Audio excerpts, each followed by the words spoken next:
ماں غوث پاک رضی اللہ عنہ کی ماں جیسی ماں ہو، اشرفیاں صحیح کرتی اور کیا کہا کہ بیٹا جھوٹ نہیں بولنا، جھوٹ نہیں بولنا، اشرفیاں صحیح کر دے دی اور کہا بیٹا جھوٹ نہیں بولنا، نصیحت کو پلے باندھا، حملہ ہو گیا جناب کافرے کے اندر، اور جناب سارا مال کافر ڈاکو نے جب لوٹ لیا، آپ کے پاس ڈاکو ہے، پوچھا بیٹا تیرے پاس بھی کچھ ہے؟ آپ نے فرمایا ہاں ہے، کیا ہے تیرے پاس؟ ان کے 40 اشرفیاں، کدھر ہے؟ یہ میرے پاس ہے۔ وہ بڑا حیران ہوا، اس نے آپ کا ہاتھ پکڑا اور اپنے سردار کے پاس لے گیا اور کہنے لگا یہ بچہ کہتا ہے میرے پاس اشرفیاں ہیں اور اس کے پاس واقعی موجود ہے۔ ڈاکو نے جو سردار تھا اس نے بلایا، اللہ علی قاری نے لکھا ہے، کسی کا نہیں ہے، اللہ الخاطر الفاتر کے اندر اللہ علی قاری جیسے محدث نے لکھا ہوا۔ آپ کو جو سردار نے بلایا اور بلا کر کہا کہ یہ آپ نے سچ کیوں بولا؟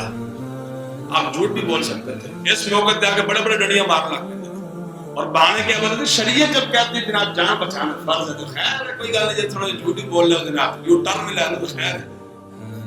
لیکن غوث پاک رضی اللہ تعالیٰ ماں نے تربیت کی تھی بیٹا جھوٹ نہیں بولنا۔ آپ نے فرمایا بھائی بات اس طرح کی، یہ میرے پاس آیا، اس نے آگے پوچھا کہ جناب تیرے پاس کچھ ہے؟ میں نے کہا ہاں ہے۔ کتنا جناب؟ اتنی اشرفیاں میرے پاس ہیں۔ اور جھوٹ کیوں نہیں بولا؟ اس نے کہا میری ماں نے کہا تھا جھوٹ نہیں بولنا، ماں نے کہا تھا جھوٹ نہیں بولنا، تو میں گردن کر سکتی ہے ماں کے جناب کئی وہ کلمات کو جھوٹا نہیں کر سکتی، جب ماں نے کہہ دیا جھوٹ نہیں بولنا تو نہیں بولنا، گل مک گئی۔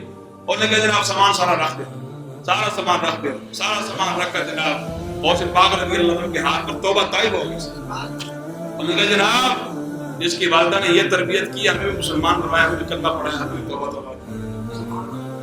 طائب ہو گئی، اس ڈاکو سمیت سردار سمیت سارے جناب توبہ طائب۔